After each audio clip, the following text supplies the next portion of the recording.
సర్వకాలముల యందు ఎవరు జ్ఞానాగ్ని అయి రగులుతూ ఉంటాడో జ్ఞానానల ప్రభావేన తస్మై శ్రీ గురవై నమః అని చెప్పాడు పరమేశ్వరుడు పార్వతీదేవితో.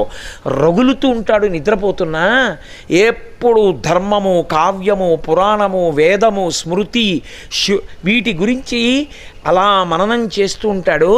అడుగు తీసి అడుగు వేశాడంటే ధర్మమే. అలా ఉండి మాట్లాడితే ఆ మాట అగ్నిహోత్రమే. అవతల వారిలో ఉన్నటువంటి అజ్ఞానాన్ని పటాపంచలు చేసి మనం ఈయన మాటలని అనువర్తించి ఉత్తమ పదం వైపుకి తిరగాలనేటటువంటి ఆకాంక్ష కల్పించి కోట్ల జన్మలుగా మనసు పట్టుకున్నటువంటి వాసన బలాన్ని క్షయం చెయ్యగలిగిన వాడెవరో వాడు గురువు. అది శాస్త్రం. అందుకే శంసనాత్ శాసనాత్ ఇది శాస్త్రం. తెగేసి ఉన్నట్టు చెప్తుంది శాస్త్రం. కొంచెం మాధుర్యాన్ని జోడించిన చెప్పవలసిన మాట చెప్పవలసినప్పుడు చెప్పవలసిన రీతిలో చెప్పగలిగిన వాడే గురువు తప్ప మొహమాట పడిపోయి చెప్పకుండా ఉండిపోయిన వాడు గురువు కాలేడు. ఎందుచేత అంటే గురువుకు ఉండవలసిన మొదటి లక్షణం అసలు ఆయన ఎప్పుడూ కూడా ప్రతిఫలాపేక్ష లేదు. నాకు ఇది పోతుందేమో అన్న బెంగ ఆయనకేం లేదు. నాకేది లేదు అన్న పూర్ణుడు.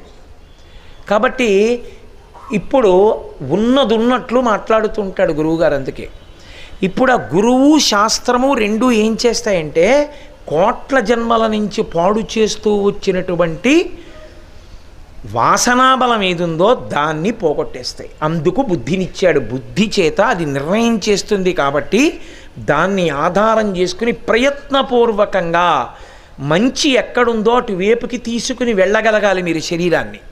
అందుకే భగవద్గీతలో గీతాచార్యుడు అంటాడు, నువ్వు ముందే మారలేకపోయావు, మనసు తిప్పలేకపోయావు, శరీరాన్ని తీసుకెళ్ళి కూర్చోపెట్టడం మొదలుపెట్టు. రోజు గుడికెడుతున్నావు, ఇష్టం లేదు కానీ బలవంతంగా తీసుకెడుతున్నావు. 20 రోజులు పోయాక 21వ రోజున సాయంకాలం 6 అయ్యేటప్పటికి గుడికోటి వెళ్ళాలి కదూ అని అదే గుర్తు చేస్తుంది. మెల్లగా అనురక్తమవుతుంది. ఓ దేవాలయం దేవాలయమేనయ్యా అని ఒక కొత్త విషయాలు తెలుస్తాయి. ఇందులో ఉన్న తృప్తి, ఇందులో ఉన్న ఆనందం ఇందులో లేదండి అంటాడు. అలా మారిన మహాపురుషులు ఎవరున్నారో వాళ్ళు మహాపురుషులు. జన్మతః మహాపురుషుల కన్నా మారి మహాపురుషులైన వాళ్ళే చాలామంది ఉంటారు. అందుకే ఎక్కడ మార్పు వచ్చిందో అక్కడ గురువు ఉంటాడు. అందుకే గురువు లేని విద్య గుడ్డి విద్య. అక్కడుంది గురుస్థానానికి వైభవం సనాతన ధర్మంలో. గురువులకు గురువు పరమశివుడు. ఆయన ఈ లోకములన్నీ ప్రళయమునందు మారిపోతున్నా విశ్వనాథ స్వరూపమై మహానుభావుడు ఆయన అలాగే ఉండి